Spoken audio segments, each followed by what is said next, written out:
자, 이번에는 전에 푼 이항 모형에 이어서 연속형 모형으로만 단순히 변경을 해서 문제를 풀어보도록 할 거예요. 일단 제가 아까도 말씀드렸다시피 첫 번째 델타를 맞추고 두 번째 가치를 맞추면은 끝나는 문제예요. 복제 포트폴리오에서는. 자, 그래서 일단 바로 들어가 볼게요. 일단 블랙쇼즈 모형에 의하면은 콜옵션이 이렇게 평가가 되죠. 근데 지금 부채 순수 할인채가 액면가가 지금 행사가랑 같고요. 잔존 만기가 옵션의 잔존 만기랑 같기 때문에 여기서 이 x 곱하기 2의 마이너스 rt 승이 결국에 부채 가치가 되죠. 부채 현가가 되죠. 그래서 저희가 콜옵션을 이런 식으로 써줄 수가 있고, 이게 무슨 의미냐? 주식을 ND1만큼 사라, 부채를 ND2만큼 팔아라, 이 말이 되는 거죠. 그러면은 이런 말을 하실 수 있어요. 부채가 예를 들어서 액면가가 18,000원이면 어떡해요? 하면은 여기에 그냥 2분의 1이 들어가 주면 되는 거겠죠. 이렇게 만기나 그런 게 조금 다르면은 저희가 다 구한 다음에 그 비율만큼만 좀 조정을 해주면 되는 문제예요. 현가의 비율만큼. 아무튼 저희가 이렇게 세팅을 할 수 있고, 이랬을 때 델타도 어차피 알아서 맞춰지니까 저희가 막 이렇게 특별한 고민 없이 ND1만 ND2, ND1, ND2를 구해주면 되는 문제구나. 물음 1은 이렇게 생각을 해주시면 돼요. 자, 콜옵션이 일단 제가 t는 0일 때, t는 1일 때 시점에서의 d1, d2를 다 구해놨어요. 자, 이랬을 때 ND1 특별한 이제 뭐라죠? 그 캐리 코스트 같은 외국 이자율, 달러 옵션에서 외국 이자율이나 그 배당 수익률이 있는 그런 옵션 같은 경우가 아닌 이상 ND1 자체가 콜옵션의 델타가 돼서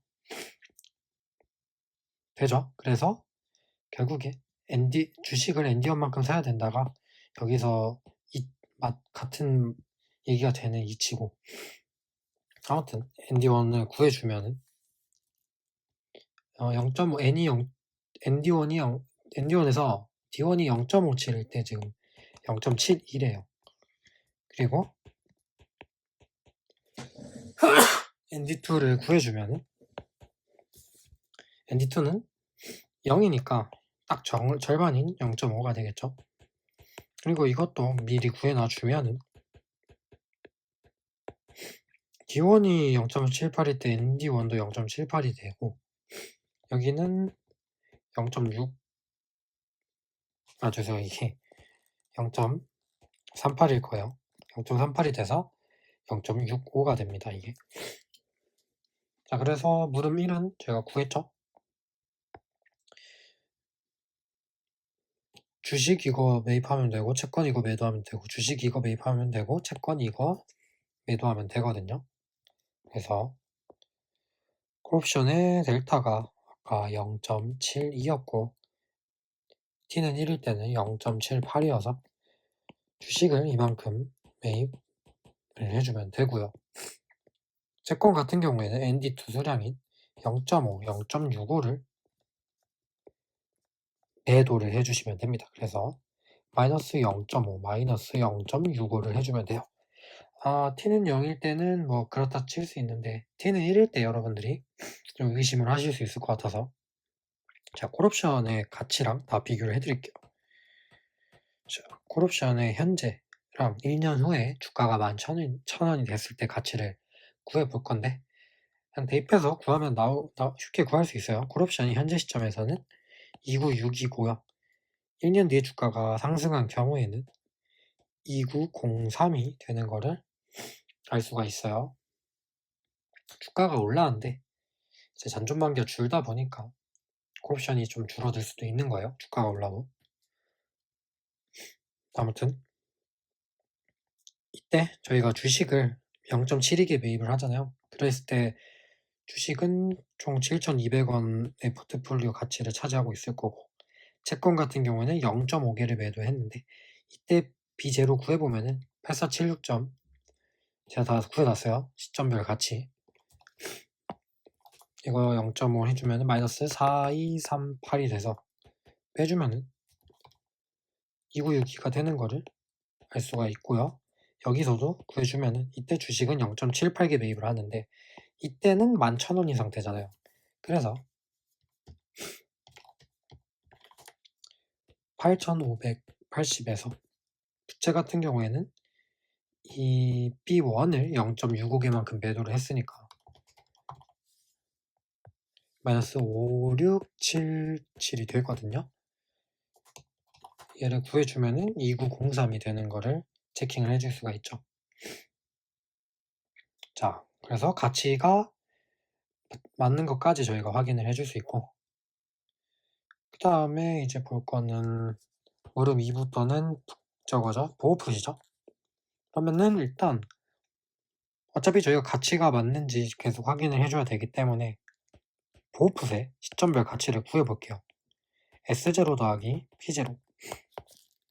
이거를 풋옵션을 그 블랙쇼즈 변형 공식을 써서 또 구하고 있으면 안 되죠. 이거는 저희 풋콜 페러티로 구해주시면 돼요. 풋콜 페러티로 C0 플러스 PV 9000 구해주면 되니까 이 C0에서 이 B0 더해주면은 이게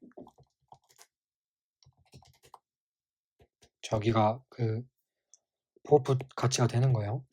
제가 한 자리까지만 고려를 할게요. 소수점 고려 안 하고 주가는 지금 11,000원. 잠깐만, 얘도 얘랑 얘를 고려를 해주면은 S1 주가 P1일 때 T1일 때 풋옵션 가치가 나오겠죠. 그래서 얘도 소수점 버리고 계산해주면은 11637이 나옵니다. 소수점 반올림해서 다 구해놓은 거예요. 그 다음에 이제 델타 먼저 맞춰주면 델타는 똑같죠?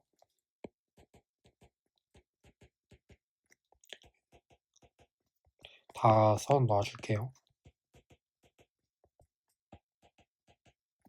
델타 이렇게 되고 QS를 구해줘야 되는데 QS도 당연히 이제 델타를 일치시켜줘야 되니까 이렇게 될 거고, QB는 저희가 가치를 역산을 통해서 구해도 되지만 아까 이항 모형에서 설명드렸던 거랑 마찬가지로 얘랑 얘를, 그러니까 여기서 얘를 뺐을 때 1이 돼야 되는 걸 이용해서 바로 0.5, 0.35로 구해줄 수가 있어요. 자, 맞는지 밸류 체크를 한번 해볼게요. 지금 주식은 저희가 0.72, 0.78개 이거를 저희 똑같이 썼으니까 저긴 7,200원이고 여기는 아까 8,580원으로 구했잖아요.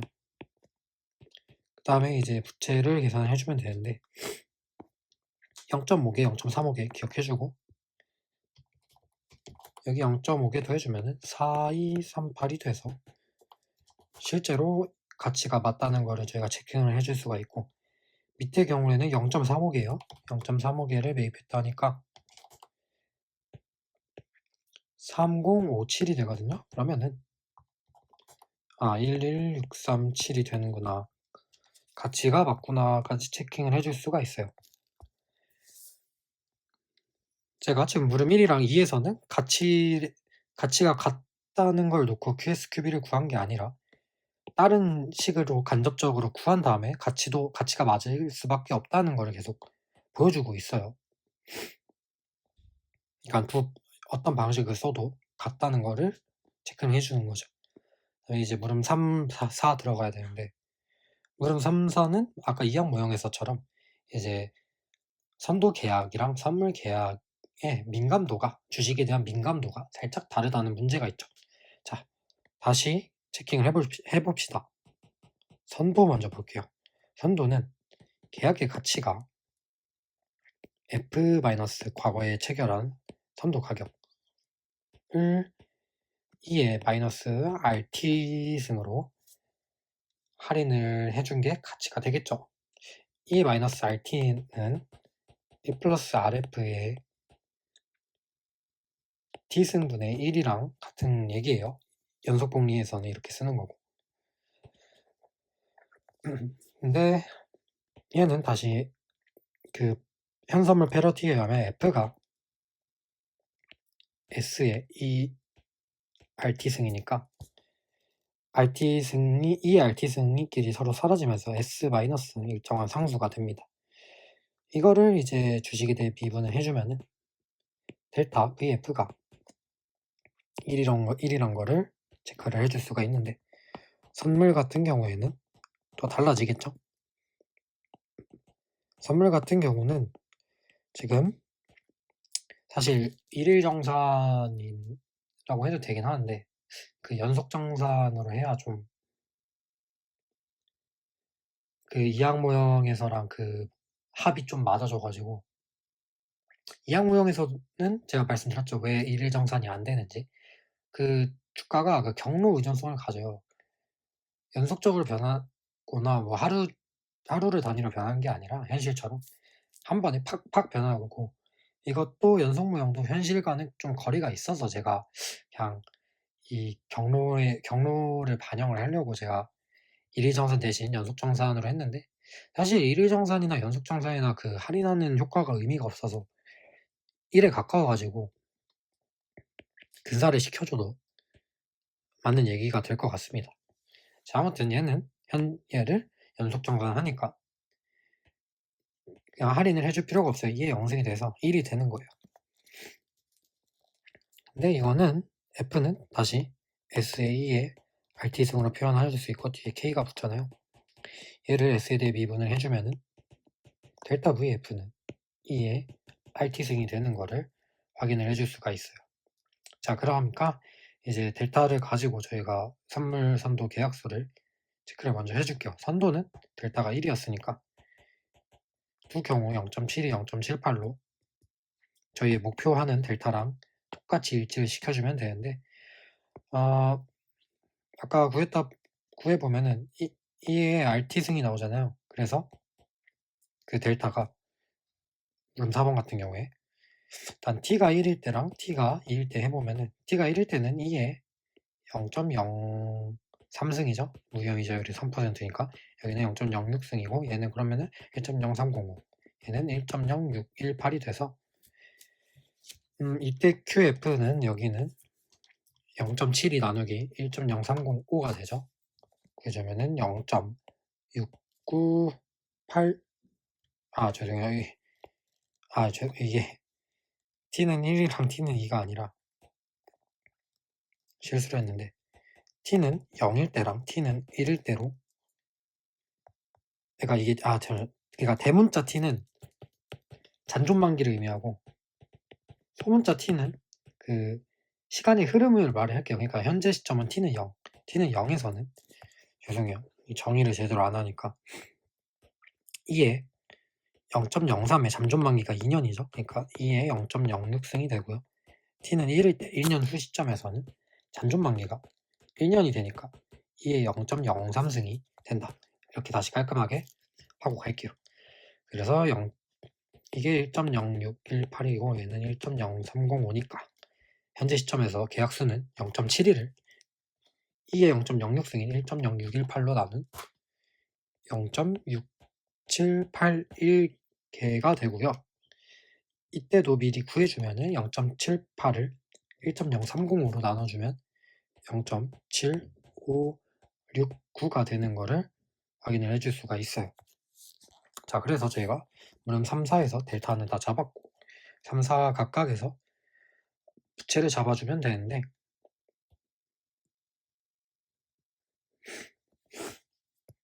자, 물음 3, 선물 선도 같은 경우에는 저희가 부채를 조정을 해주지 않았어요. 그렇기 때문에 현재 시점에서의 부채를 가지고 계속 쓸 수가 있는데, 그러니까 여기 구하면 여기도 해결이 된다는 얘기죠. 근데 그 선물 같은 경우에는 여기랑 여기가 그 정산으로 인해서 달라진다고 말씀을 드렸어요. 그래서 일단 여기랑 여기랑 여기는 어차피 같은 수일 거고 여기만 살짝 달라지는 거를 예측을 저희가 미리 해줄 수가 있겠죠. 그 이항 모형에서의 논리에 의하면. 자, 일단 빨간색 먼저 구해볼게요. 빨간색은 현재 시점에서 가치가 결국에 11438을 만족을 해야 되잖아요. 11438을 만족을 해야 되는데 현재 선도나 선물의 계약의 가치는 0원이죠. 그러니까 0 더하기 B0 곱하기 QB만으로서 QB0로 11438을 만들어줘야 되는데 그러면은 위에 바로 구해놓은 게 있으니까 부채 가치를 구해주면은 일단 빨간색은 다 1.35가 되는 거를 확인을 할 수가 있고요.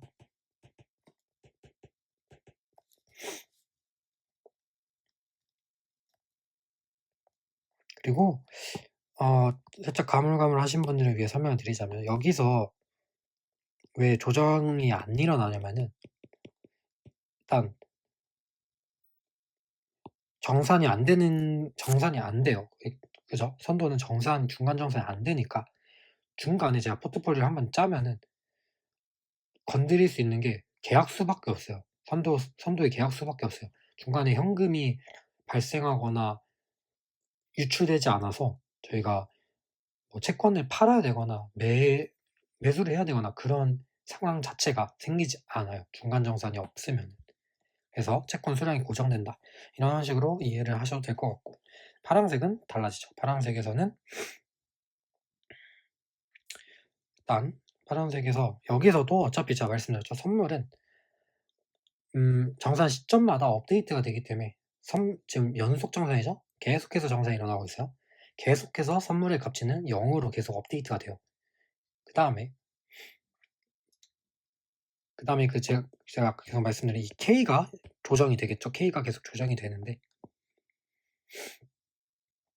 어차피 이게 계속 조정이 되다 보니까 저희가 이거를 항상 0으로 볼 수가 있어요. 선물 같은 경우에는 연속 정산 하에서 그러면 여기서 B1 곱하기 Q B1 여기서는 그 포트폴리오 전체 그 채권 수량을 말할게요. 이렇게로 11637을 구성하고 있다고 볼 수 있는데 B1도 여기 다 제가 구해놨으니까 이걸 통해서 구해주면은 파란색일 때는 1.33개가 되는 걸 알 수 있다. 이렇게 해석을 해줄 수가 있어요. 그래서 사실 연속 모형이 오히려 조금 더 생각하기 쉽고 이산이랑 되게 논리적으로 연결되는 부분이 많죠. 일단 델타 일치시켜야 되고 같이 일치시켜야 된다는 이제 불변의 법칙이고 여기가 계속 1이 된다. 이거 체크로 가져가시면 좋고 얘는 항상 이렇게 목표하는 선도는 델타가 1이기 때문에 가치의 델타가 1이기 때문에 똑같이 맞춰도 된다. 얘는 살짝 달라지기 때문에 할인율만큼 달라지기 때문에 그거를 살짝 고려를 해줘야 된다. 이 항에서도 똑같았죠. 다만 이 항은 이제 연속 정산이 아니라 1년 정산이었을 뿐. 그리고 여기 선도는 그 현금 유출입이 없다 보니까 부채가 계속 고정된다. 다음에 선물 같은 경우에는 현금 유출입에 따라 부채 조정이 조금 생긴다. 근데 우리가 연속 정산이잖아요. 그러니까 이런 분들이 있을까봐 그래요. 그러면은 정산된 거 정산금 QB를 지금 마이너스 0.02가 났잖아요. 저는 이거를 그 보호풋의 가치를 통해서 역으로 구했죠. 근데 이걸 직접 구하고 싶은 분들이 있을 수가 있어요. 제가 아까 저번 문제에서 이항 모형에서 이렇게 세팅을 했잖아요. 이 1080원이 1080 정산되고 마이너스 2520 정산돼서 얘를 채권 메인 매도로 쓴다.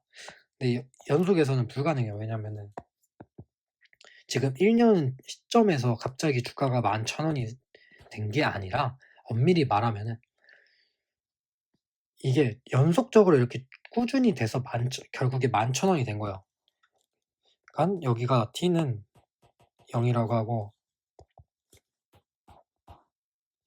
여기가 t는 1이라고 할 때 이 주가 11,000원이라는 부근을 10,000원에서 이렇게 가다가 툭 된 게 아니라 이 양처럼 이렇게 된 게 아니라 막 이렇게 이런 과정을 거치다가 이렇게 이런 과정을 이렇게 거치다가 이렇게 찍은 느낌이에요. 그래서 이거를 할 거면 이론상 여기 그냥 모든 부분 무한대의 부분을 다 잡아줘야 되거든요, 정산을. 근데 그게 안 되잖아요. 그래서 제가 가정 자체를 델타 중립 해지를 1년간 완벽하게 했다라고도 준 거예요.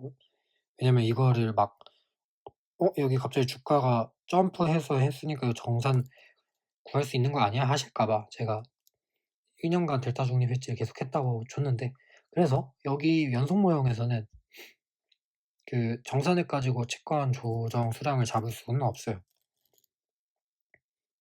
무슨 말인지 아시겠죠? 그리고 제가 문제가 이제 좀 문제가 제가 지금 보니까 좀 아쉬운 게 1년 후 주가가 11,000원으로 변했다라고 했는데, 사실 이거보다 좀 더 엄밀한 표현은 1년 후의 주가는 11,000원이다라고 주는 게 좀 맞는 것 같아요. 왜냐면은 살짝 점프한 느낌이 있네요, 그냥 읽으면은. 근데 이렇게 블랙쇼즈 모형에서는 주가의 점프를 가정하지 않아요. 주가는 항상 연속적으로 변하다가 이 11,000원을 찍은 거지, 이렇게 쭉 잘 가다가 이렇게 한 번에 튄 이런 느낌은 아닙니다. 그래서 이거를 주의를 해 주셔야 돼요. 아무튼 뭐 연속이라고 어려운 건 없었죠. 오히려 연속이 더 쉬울 수도 있습니다. 그 이런 복제에서 뭐만 하면 되는지만 알면은, 델타 맞춘다, 가치 맞춘다, 이것만 알면은 상당히 쉽죠. 앞으로 이런 문제가 나오면 사실 날먹으로 먹을 수 있기 때문에 한번 복습을 열심히 잘 해보시는 걸 추천을 드립니다. 잘 나오는 주제, 아마 요즘에 이런 문제 나오지 않을 텐데 연습서 같은 데는 좀 많이 보셨을 거예요. 근데 시험에 내기 좀 뒤처지는 주제가 아닌가 싶긴 합니다.